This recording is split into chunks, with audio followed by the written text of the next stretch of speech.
Assalamualaikum warahmatullahi wabarakatuh. Perkenalkan, nama saya Dede Fajriah. Saya mahasiswi Universitas Islam Negeri Raden Intan Lampung, Prodi Komunikasi dan Penyiaran Islam, Fakultas Dakwah dan Ilmu Komunikasi. Baiklah, video ini dibuat untuk memenuhi tugas mata kuliah Qiraatul Quran yang diampu oleh dosen Ibu Nabila. Jadi di sini saya akan menjawab pertanyaan yang disampaikan oleh rekan saya, yaitu Erni Syahromi, perihal mengenai tentang asbabun an-nuzul. Nah, yang ditanyakan itu mengenai tentang macam-macam asbab an-nuzul. Nah, mengetahui macam-macam asbab an-nuzul itu ada 2 poin. Yang pertama, dilihat dari sudut pandang redaksi-redaksi yang dipergunakan dalam riwayat asbab an-nuzul.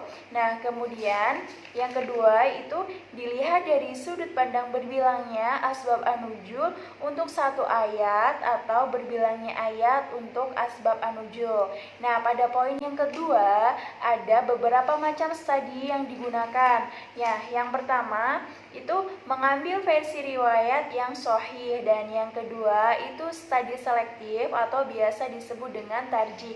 Nah, yang ketiga yaitu studi kompromi. Nah, yang dipertanyakan adalah kenapa pada studi kompromi itu tidak bisa dilakukan tarjih atau studi selektif. Sebelum kita membahas hal tersebut lebih jauh, akan lebih baiknya kita mengetahui apa itu langkah studi kompromi dan apa itu langkah studi selektif atau tarjih.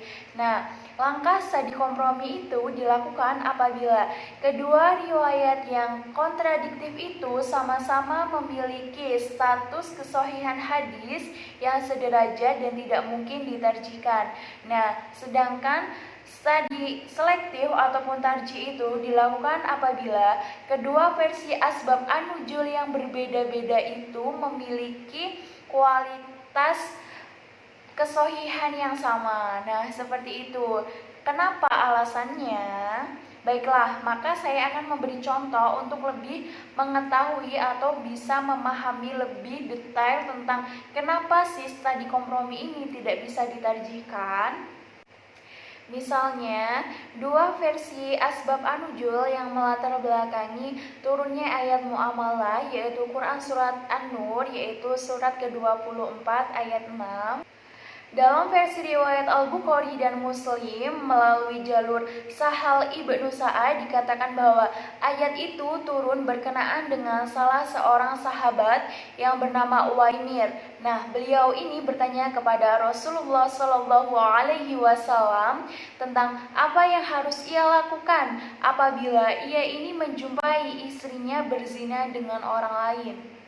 Akan tetapi dalam versi riwayat Al-Bukhari melalui jalur Ibnu Abbas dikatakan bahwa ayat ini turun dikarenakan dengan dilatar belakangi oleh kasus Hilal ibnu Umayyah yang menuduh istrinya sendiri di hadapan Rasulullah Shallallahu Alaihi Wasallam bahwa ia itu berzina dengan Syari ibnu Sahma.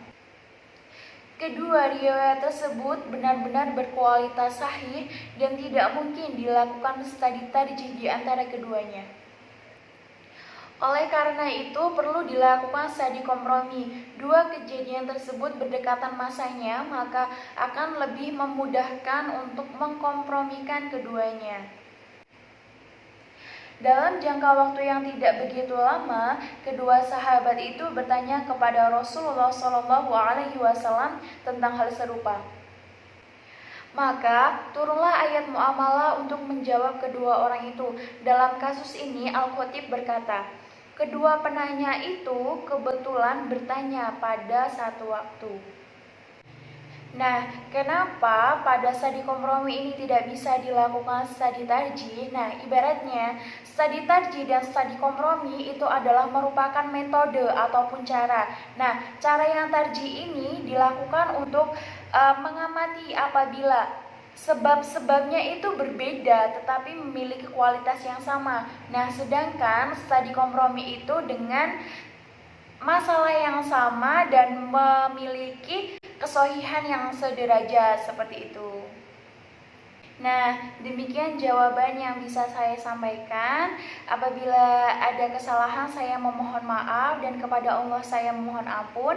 Saya akhiri nun wal qalami wa ma yasurun. Wassalamualaikum warahmatullahi wabarakatuh.